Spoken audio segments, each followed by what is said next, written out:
Hello, welcome to Sala's Kitchen. இன்னைக்கு நம்ம பார்க்க போறது yet another simple recipe, meal maker chukka. அதான் பார்க்க போறோம். ரொம்ப ஈஸியா செய்யக்கூடிய இந்த ரெசிபியை எப்படி செய்யலாம்னு பார்க்கலாம். இங்க வந்து மீல் மேக்கர் எடுத்து வச்சிருக்கேங்க. இப்போ நம்ம என்ன பண்ண போறோம்னா இந்த மீல் மேக்கரை வந்து நம்ம வந்து ஃபர்ஸ்ட் நல்லா கொதிக்கிற தண்ணியில போட்டுறணுங்க. இங்க வந்து தண்ணி நல்லா கொதிச்சுக்கிட்டு இருக்கு. இது என்னன்னா தண்ணியில போட்ட உடனே இந்த மீல் மேக்கர்லாம் ஊறி கொஞ்சம் சைஸ் பெருசாயிடும். அதனால நல்ல ஒரு அகலமான பாத்திரத்துல நிறைய தண்ணி ஊத்தி நல்லா கொதிக்க வைங்க. இப்ப இந்த தண்ணி நல்லா கொதிக்குது. கொதிச்ச தண்ணியில நம்ம வந்து இப்ப இந்த மீல் மேக்கரை போடலாம். போட்டு நீங்க அடுப்பை ஆஃப் பண்ணிருங்க. பண்ணிட்டு இது அப்படியே ஒரு 10 நிமிஷம் நல்லா மூடி வச்சிருங்க. இப்ப 10 minutes ஆயிருக்கு. திறந்து பார்ப்போம். இதெல்லாம் நல்லா ஊறி பெருசாயிருக்கு. இப்ப அடுத்து என்ன பண்ண போறோம்னா இது எல்லாத்தையும் எடுத்துடணும். எடுத்துட்டு வேற ஒரு பாத்திரத்தை மாத்திடணும். நல்லா புழிஞ்சு எடுத்துக்கோங்க. முடிஞ்ச அளவு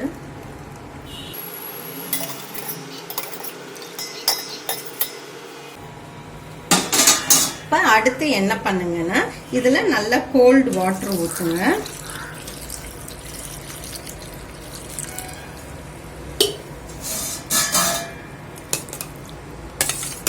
ஒரு 5 நிமிஷம் இப்படி இந்த தண்ணியில இருக்கட்டுங்க. இப்ப கோல்டு வாட்டர்ல போட்டு முடிச்ச பிறகுங்க இந்த எல்லாத்தையும் எடுத்துருங்க. நல்லா புழிஞ்சு எடுத்துருங்க. இப்ப என்ன பண்ணுங்க, கொஞ்சம் பெரிய பீசஸா இருக்குது இப்படி 2ஆ கட் பண்ணி போட்டுக்கலாம். இப்ப மீல் மேக்கர் பீசஸ்லாம் 2ஆ கட் பண்ணியிருக்கோம். இப்ப என்ன பண்ண போறோம்னா இன்னொரு 10 நிமிஷம் மேரினேட் பண்ண போறோம். மேரினேட் பண்றதுக்கு வந்து தேவையான பொருட்கள் வந்து கொஞ்சம் இஞ்சி பூண்டு ரெண்டுமே சேர்த்து அரைச்சு வச்சிருக்கேன். அடுத்து மஞ்சத்தூள், அப்புறம் நம்ம வந்து சாம்பாருக்கு போடுறோம் பாருங்க சாம்பார் பொடி, அது வந்து நல்லா தாராளமா சேர்த்துக்கோங்க. இந்த சாம்பார் பொடியிலேயே நமக்கு வந்து தனியா இருக்கு, சோம்பு இருக்கு, சீரகம் இருக்கு. அதனால இது நல்ல ஒரு டேஸ்டா இருக்கும். இப்ப அதுக்கு மேல நல்ல ஃப்ளேவருக்கு வந்து நம்ம வந்து கரம் மசாலா தூள் சேர்க்க போறோம்.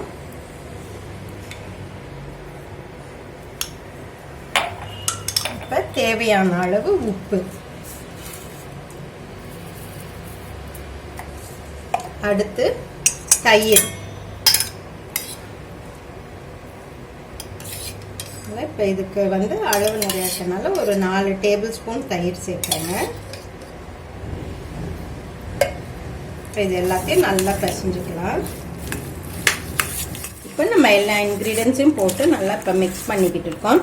இது வந்து நல்லா ஒரு 10 நிமிஷம், மினிமம் 10 நிமிஷம் ஊறலாங்க. நீங்கள் மேக்ஸிமம் உங்கள் நேரத்தை பொறுத்து 1/2 மணி நேரம் 1 மணி நேரம் கூட நீங்கள் இதை ஊற விடலாம். இப்போ கிட்டத்தட்ட ஒரு 10 minutes ஆயிருக்குங்க. 10 minutesல இதை இப்போ திறந்து காமிச்சிருக்கேன். இந்த டைம்ல வந்து நம்ம இந்த நல்ல ஒரு அடி கனமான பாத்திரத்துல கொஞ்சம் எண்ணெய் ஊத்திக்கலாம். எண்ணெய் வந்து கொஞ்சம் தாராளமா ஊத்திக்கோங்க. ஏன்னா இது கொஞ்சம் நிறைய அப்சார்ப் பண்ணும். இப்போ மேரினேட் பண்ணும் போது நீங்க எப்பவுமே ஒரு அகலமான பாத்திரத்துல பண்ணுங்க. நல்லா இது எல்லா பீசஸுமே நல்லா அந்த மேரினேஷன்ல மூழ்கி இருக்கணுங்க. எல்லா ரெசிபிக்குமே அப்படிதான். நல்லா மூழ்கி இருந்ததுன்னா இது நல்லா ஊறி நல்ல டேஸ்டா இருக்கும். இப்போ இங்க எண்ணெய் வந்து சூடாயிருச்சு. இப்போ என்ன பண்ண போறோம், இந்த பே லீஃப் போட போறோம். அடுத்து பட்டை சேர்க்க போறோம். பட்டைக்கு அப்புறம் ஒரு ஸ்பூன் சோம்பு,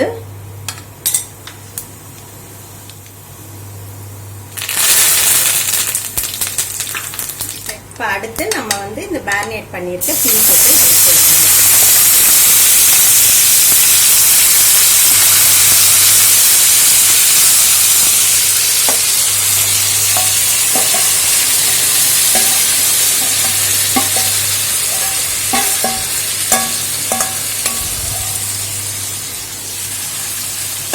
நீங்க என்ன பண்ணுங்க, அடுப்பை வந்து நல்லா சிம் பண்ணிருங்க.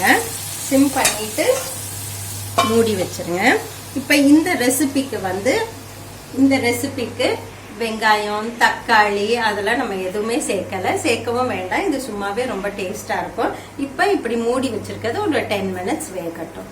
இப்ப 10 10 நிமிஷம் ஆயிருக்குங்க. இப்ப நம்ம இதை திறந்து பார்க்கலாம். இது ஆக்சுவலா நடுவுல ஒரு தடவை நான் கிண்டி விட்டேங்க. அப்ப என்ன ஆகுனா நம்ம வந்து தயிர் சேர்த்ததுனால அது நிறைய தண்ணி விட்டுக்கிட்டு ஒரு குழம்பு போல வந்துடும். ஆனா கொஞ்சம் நேரம் ஆக ஆக இப்படி கெட்டி ஆயிருங்க. இப்ப நம்ம இப்ப நீங்க ஒரு மசாலா மாதிரி வேணும்னா இது இப்படியே எடுத்து சாப்பிட்டுக்கலாம். இல்ல ட்ரையா சுக்கா மாதிரி பண்ணணும்னா நம்ம இப்ப என்ன பண்ண போறோம்னா சுக்கா பண்றதா இருக்கும். அப்ப தீய கொஞ்சம் அதிகமா வச்சு இதை நல்லா கிண்டி விடுங்க. கொஞ்சம் ட்ரை ஆகிற வரைக்கும் கிண்டினீங்கன்னா நம்ம சுக்கா ரெடி ஆயிடும். இப்ப இந்த மாதிரி நல்லா அடியோட சேர்த்து கிண்டுறதுக்கு இந்த தோசை கரண்டியில் ரொம்ப ஒரு சௌரியமா இருக்குங்க. நல்லா கொஞ்சம் லேசா அந்த குடிச்சிருக்கிறதெல்லாம் இப்படி சுரண்டி விட்டீங்கன்னா நல்லா இருக்கும். இப்ப நம்ம மீல் மேக்கர் இது ட்ரை ஆயிடுச்சுங்க. இப்ப இதுக்கு மேல நம்ம என்ன பண்ண போறோம், நல்லா கொத்தமல்லி தூவ போறோம். இது மீல் மேக்கர் சுக்கா இப்ப ரெடி ஆயிடுச்சு. இந்த டிஷ் சப்பாத்திக்கு நல்லா இருக்கும்.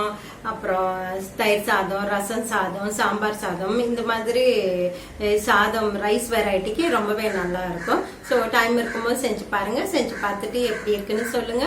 மீண்டும் உங்களை அடுத்த ரெசிபியுடன் சந்திக்கிறேன். அதுவரை உங்களிடமிருந்து விடைபெறுவது உங்கள் விசாலாட்சி.